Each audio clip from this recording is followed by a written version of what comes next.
Ang pag-abot sa Grand Finals ng It's Showtime Tawag ng Tanghalan ay isang tagumpay sa sarili, at nagawa mo ito ng may poise at hindi ka pani-paniwalang talento.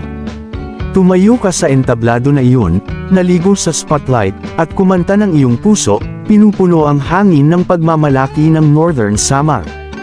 Hindi mo lang napatunayan na ang ating lalawigan ay umuunlad sa bukal ng mga kabataan, may talento na mga tinig ngunit nakapagbigay din ng inspirasyon, nakakabighani, at nagmulat ng kisap ng pag-asa sa bawat batang Nortehanan, na ipakita mo sa kanila na ang mga pangarap, gaano man kalayo, ay maaaring nilupig ng walang patid na pagnanasa at walang humpay na pagtugis.